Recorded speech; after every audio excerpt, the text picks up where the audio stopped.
بسم اللہ الرحمن الرحیم۔ جمعے کے دن عصر کی نماز کے بعد جو درود پڑھا جاتا ہے اللہم صلی علی محمد النبی الامی وعلی آلہ وسلم تسلیما، یہ درود پڑھنا چاہیے یا نہیں پڑھنا چاہیے؟ کیونکہ بعض لوگ کہتے ہیں کہ یہ ضعیف حدیث سے ثابت ہے اور بعض کہتے ہیں کہ بالکل من گھڑت ہے، اس لیے نہیں پڑھنا چاہیے۔ تو آج آپ کے سامنے یہی بات بیان کی جائے گی کہ ہم اس درود کو پڑھ سکتے ہیں یا نہیں پڑھ سکتے، اور اگر یہ کسی ضعیف حدیث سے ثابت ہے تو ضعیف حدیث پر آدمی کے لیے عمل کرنا جائز ہے یا نہیں ہے۔ تو سب سے پہلے تو یہ سمجھنا چاہیے کہ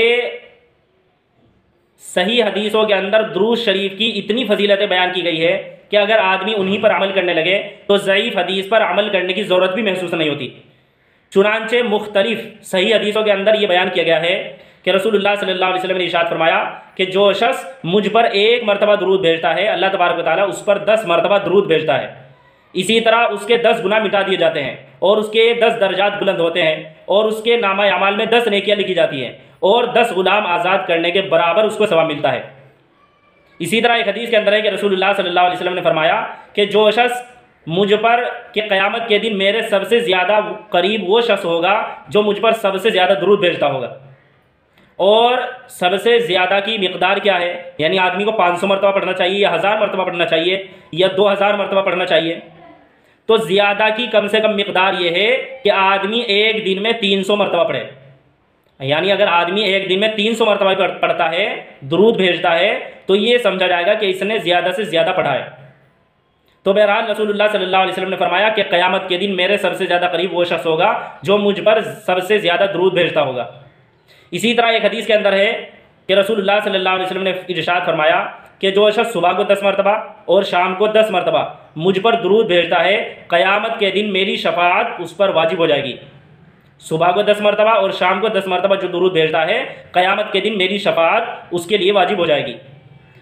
تو یہ جو ساری حدیثیں ہیں ان کے اندر جو درود بیان کیا گیا ہے تو آدمی کوئی بھی درود پڑھ سکتا ہے، لیکن سب سے افضل اور بہتر درود جو ہے وہ درود ہے جو نماز کے اندر پڑھا جاتا ہے، یعنی اللہم صلی علی محمد جو نماز کے اندر درود پڑھا جاتا ہے، اس کو ہی پڑھنا سب سے بہتر اور افضل ہے۔ تو یہ ساری صحیح حدیثیں ہیں جن کے اندر درود شریف کی اتنی بڑی بڑی فضیلتیں بیان کی گئی ہیں۔ اسی طرح درود شریف کی ایک بہت بڑی فضیلت ہے، وہ فضیلت یہ ہے کہ شیخ ابو سلیمان دارانی رحمۃ اللہ علیہ سے نقل کیا گیا ہے، وہ فرماتے ہیں کہ ساری عبادتوں کے اندر مقبول اور مردود ہونے کا احتمال ہے، لیکن درود شریف ایک ایسی عبادت ہے جو ہمیشہ قبول ہی ہوتی ہے۔ یعنی مثال کے طور پر آدمی نے نماز پڑھی ہے تو اس بات کا احتمال ہے کہ قبول ہو یا نہ ہو۔ قبول کیوں نہ ہو؟ کیونکہ جس طریقے سے سنت کے مطابق پڑھنی چاہیے تھی، خشوع و خضوع کے ساتھ پڑھنی چاہیے تھی، اس طرح اس نے نہیں پڑھی تو ہو سکتا ہے قبول نہ ہو۔ اسی طرح کسی آدمی نے حج کیا تو ہو سکتا ہے قبول ہو یا نہ ہو۔ قبول کیوں نہ ہو؟ کیونکہ جس طرح اور جس طریقے کے مطابق کرنا چاہیے تھا اس طرح نہیں کیا تو ہو سکتا ہے قبول نہ ہو۔ تو ساری عبادتوں کے اندر یہ احتمال ہے کہ وہ قبول ہو یا نہ ہو، لیکن درود شریف ایک ایسی عبادت ہے کہ وہ ہمیشہ قبول ہی ہوتا ہے۔ تو یہ درود شریف کی بہت بڑی فضیلت ہے کہ درود شریف ہمیشہ اور ہر حالت میں قبول ہی ہوتا ہے، تو اس لیے ہمیں درود شریف کا اہتمام کرنا چاہیے۔ اب اصل ٹاپک کی طرف آتے ہیں کہ جمعے کے دن عصر کی نماز کے بعد درود پڑھنا چاہیے یا نہیں پڑھنا چاہیے۔ تو سب سے پہلے تو یہ دیکھنا چاہیے کہ حدیث کے اندر کیا آیا ہے۔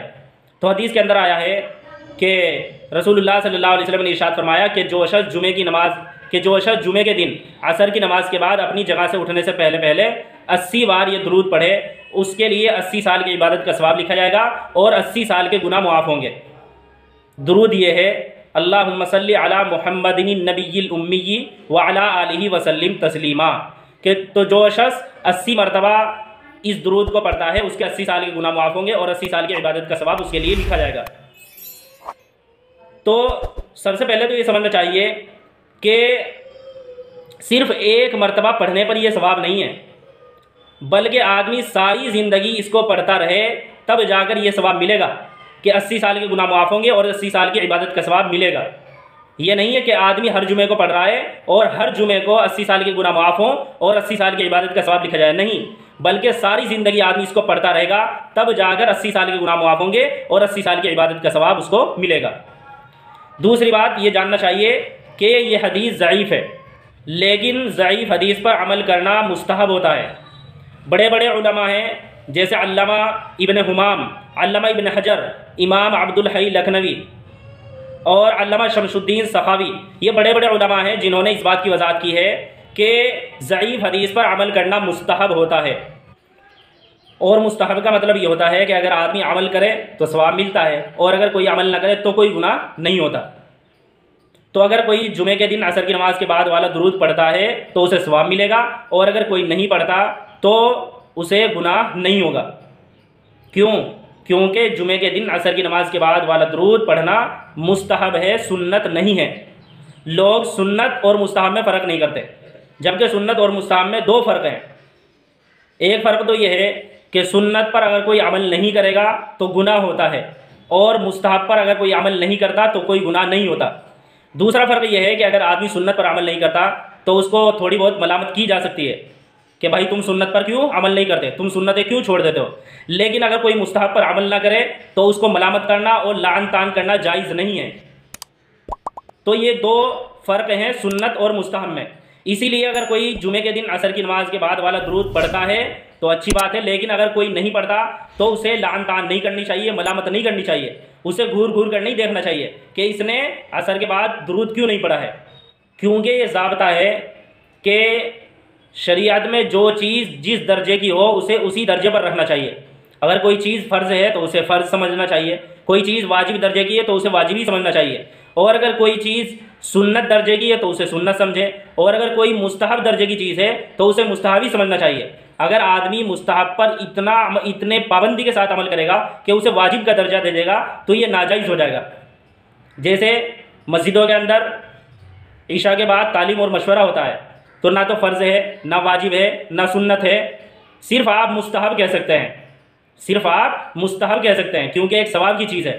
لیکن اگر آدمی اتنی پابندی کے ساتھ تعلیم اور مشورہ کرے گا عشاء کی نماز کے بعد کہ اس کے چھوڑنے کو گناہ سمجھنے لگے اور اسے زندگی میں کبھی بھی نہ چھوڑے، تو یہ ایک ناجائز چیز ہو جائے گی، کیونکہ جو چیز مستحب تھی ہم نے اسے واجب کا درجہ دے دیا۔ تو اس بات کا بہت ہی خیال رکھنے کی ضرورت ہے کہ شریعت کے اندر جو چیز جس درجے کی ہو اسے اسی درجے پر رکھنا چاہیے، اس سے زیادہ نہیں بڑھانا۔